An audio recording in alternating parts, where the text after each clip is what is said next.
Hi, it's the 26th of July, 2026, and I'm doing a series of videos today.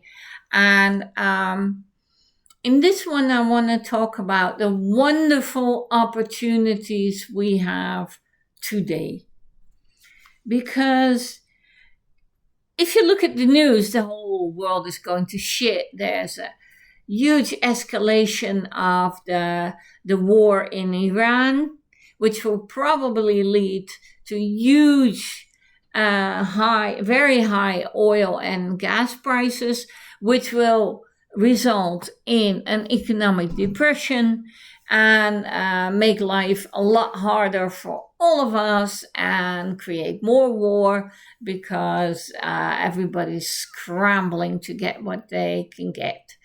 And the politicians who are ruling us, Trump, Putin, the Alatoyas, and the princes of Arabia, they're all tyrants, idiots, stupid, crazy, and most of all,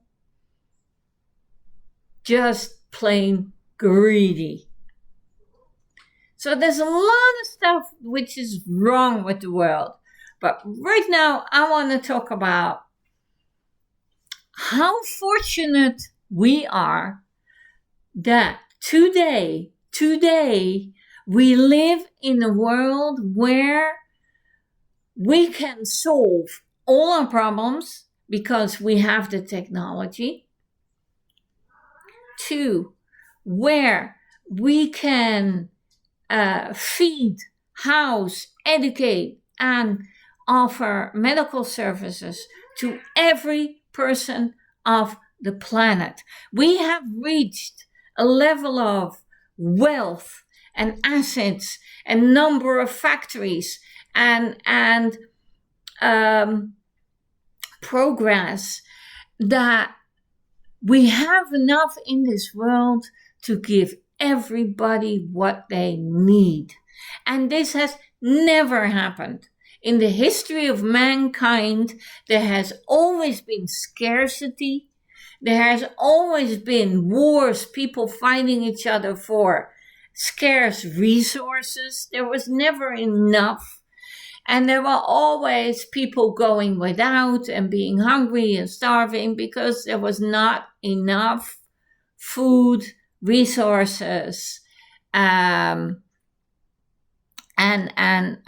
materials we could use and we could produce on this earth. But we have progressed so fast and so much. If I feel so fortunate because I was born in 66. So first of all, I grew up with the hippies and the whole change in mentality of the world where we were talking about freedom and personal development, and there was a really change in the psychology and the huge cultural shift in the 60s and 70s from make peace not war, from civil rights, from the end of segregation, apartheid, and a lot of discrimination. And all these things are the mindset. There was a real cultural and social revolution in the 60s and 70s. And then in the 80s and 90s, and since then, research and development and knowledge has skyrocketed. You know, we have computers, we have the internet, and now we have AI solving our problems. So our technical advancement are ginormous. And then we had the agricultural revolution. So right now we're in the situation where we can feed everybody on this planet. We have enough resources. We know how to mine them. We know how to move them. We know how to treat them.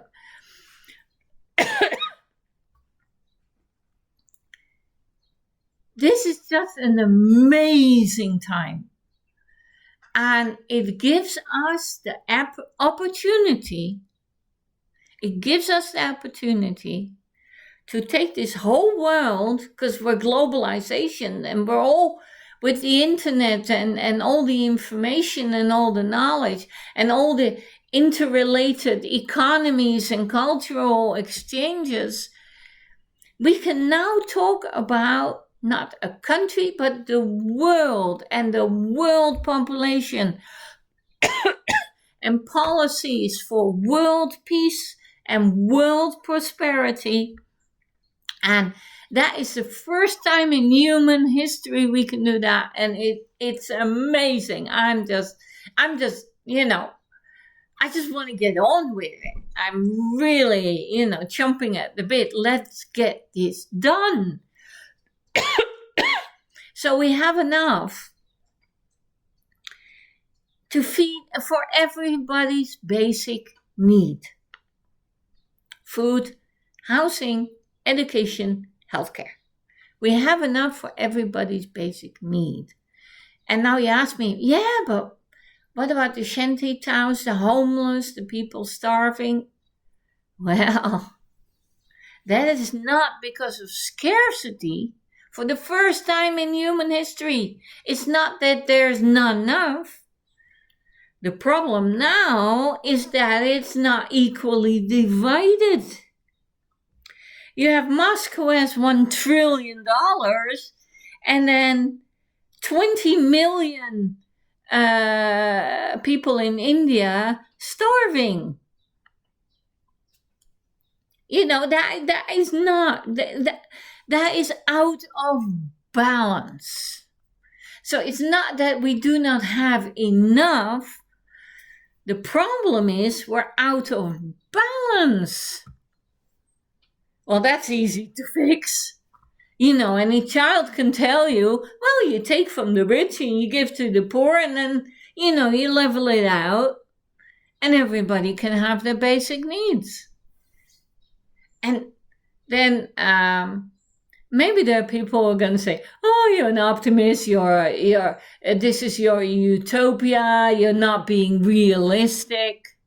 No, I'm being extremely realistic, because I'm addressing the issue that wealth inequality, that the fact that we do not distribute our wealth equally among everybody else, that is a crime. So now everybody's going, no, we all want to get rich, and rich people are wonderful, and I say all those are lies and propaganda. If Musk has $1 trillion on his bank account, and he does not, he hoards it, he does not share it with the rest of the world, that makes him a criminal. Because of him, 20 million, 30 million people are starving to death. Because it's not that there's a scarcity. You know, you need to change your mindset. 200 years ago, 300 years ago, in the history of mankind, people would starve because there was simply not enough food. Now they're starving because one man has all the food, and 50 million, he doesn't share it with the 50 million. No, it's just in warehouses being eaten by rats. Or food is being destroyed by the hundreds of thousands of tons to keep the price up. It's all a question of how we distribute our wealth, our food, and our resources. And there's something very wrong with the way we do that. but it's really easy to fix. It's the easiest thing in the world to fix. You go, well, how? Well, if you have democratic governments and tyrannical governments, all you need to do is do the Robin Hood policy. Take from the rich, give to the poor. It's not complicated.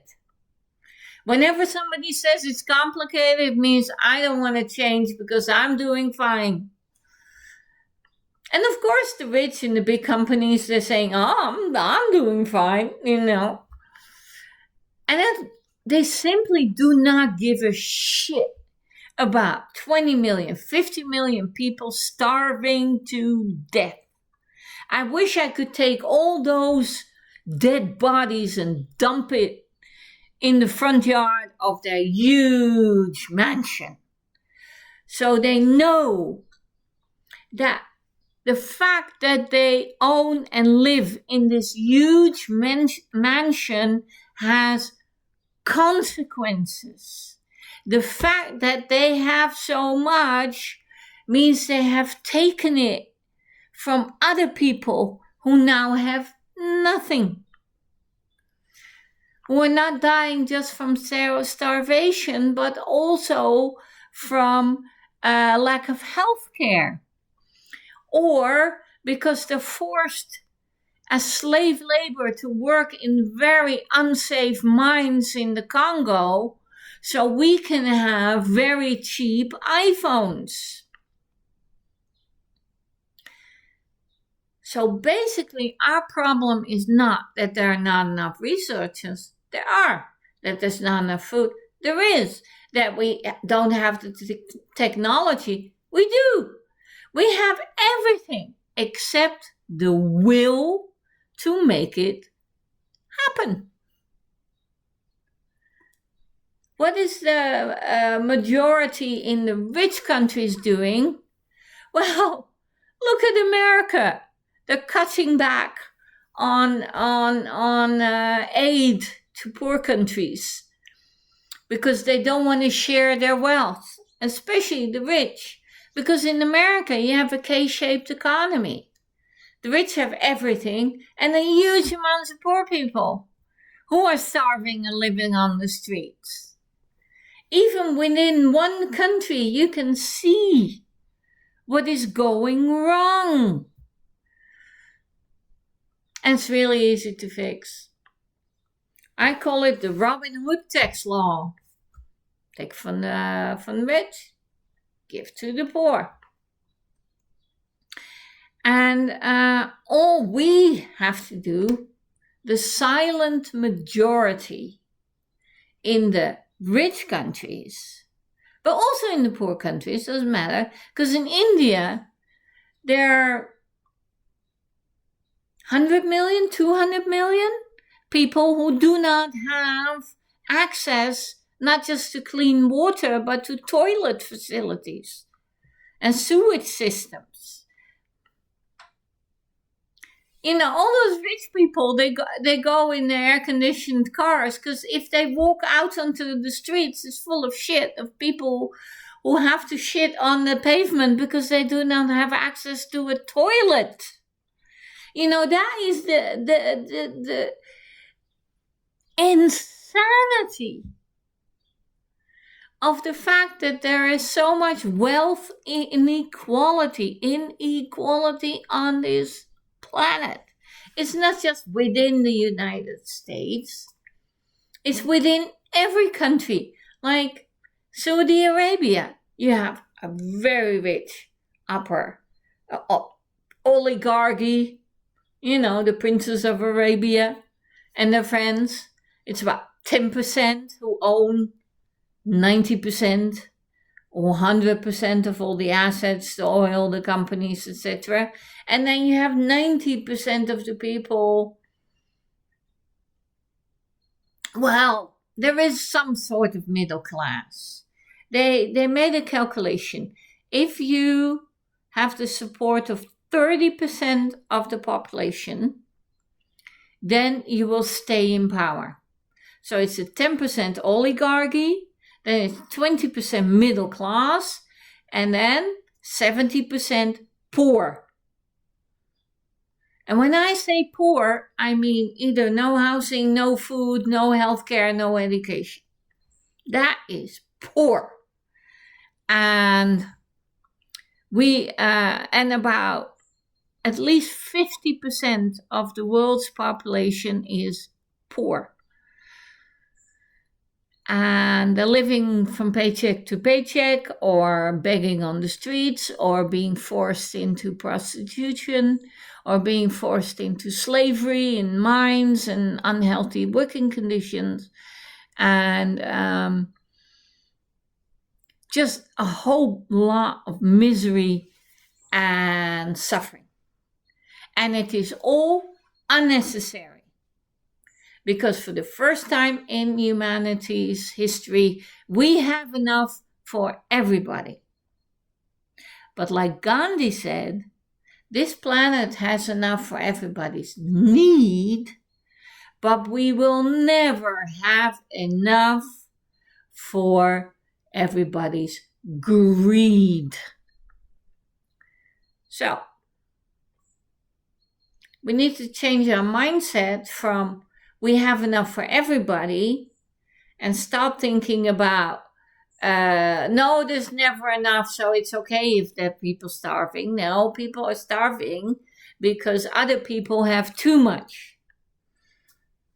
Some people have too little because a lot of people have too much. It's a matter of distribution. So all the rich people are criminals because they're basically withholding food from poor people, and they're killing them.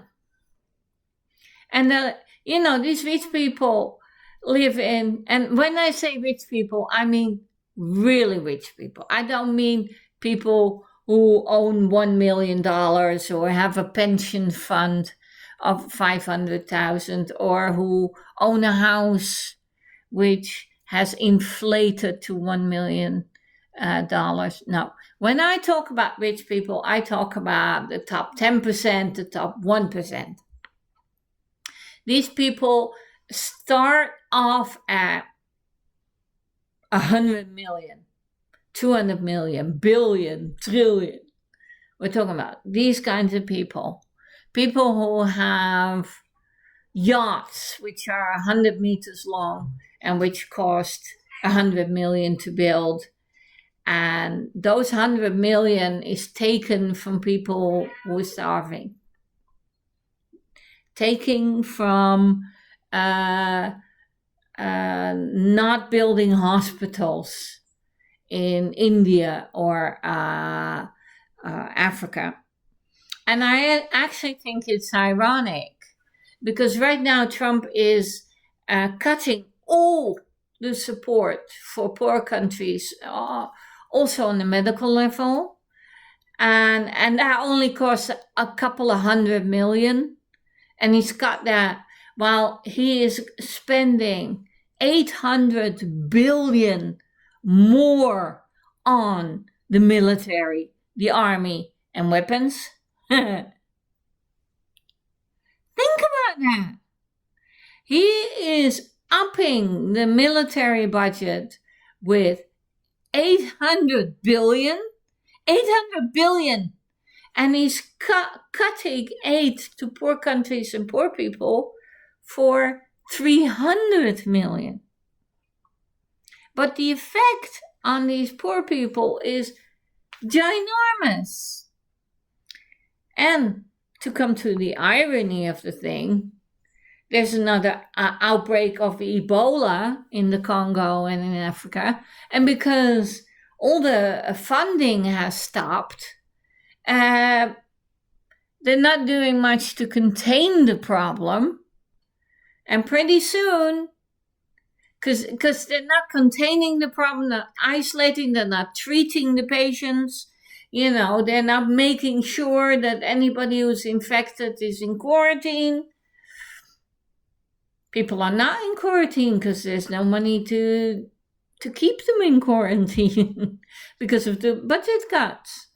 So one of them is going to get on a plane, land in New York, and infect the plane and the airport in New York with Ebola, which is the worst.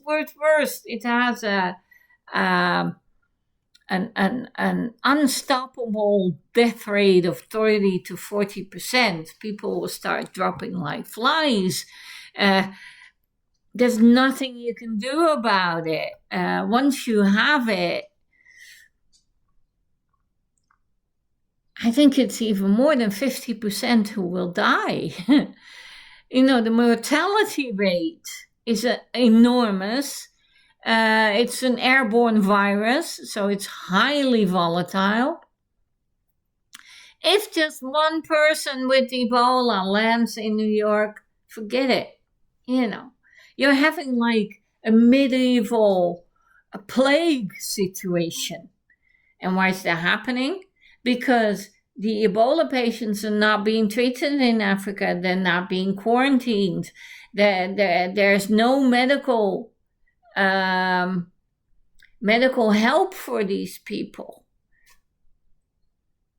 And in this global world, everybody's going to, it's just an accident waiting to happen. And COVID will be like child's play compared to Ebola. And all that because Trump and Musk with this chainsaw cut a couple of $100 million of humanitarian aid, so he can spend $800 billion more on weapons. The military had a budget of $600 billion. They upped it with $800, so we now have $1.2 trillion. Just weapons. So that is the wealth inequality. If we're spending $1.2 trillion on weapons every year, and that is just the USA, how much good could you do if you use that $1.2 trillion for housing, for food, for education, and for medical for the whole world? And will it matter to anybody in this world that we're not buying $1.2 trillion worth of weapons? No! It would be wonderful, because I can tell you, if you buy $1.2 trillion dollars of weapons, at some point you're going to have to use them. Why do you think there's a war in Iran? Because the stockpiles, after 5-6 years of no wars, after Afghanistan, America didn't have a war, so they were stockpiling all these weapons. And, well, if you want to sell new weapons, you have to get rid of the old ones. And to get rid of the old ones, you just bomb the shit out of some country, kill a huge amount of women and children, so you can buy new guns. If we would just stop doing that, if we would just stop buying guns and weapons and artillery and rockets, and if we would just use that money for the basic needs of everybody on this planet, everybody would have a house, food, education, and healthcare. There is enough for everybody's need. There is never enough for everybody's greed. And then you're sitting here thinking, yeah, well, what can I do? Well, you can vote for the political party which says, I'm going to reduce spending on the military and weapons. I'm going to stop every war I can. And first of all, the wars that I started. And I'm going to spend all that money that I'm not using for the military and the weapons, I'm going to transfer to invest in poor countries, to build build roads, build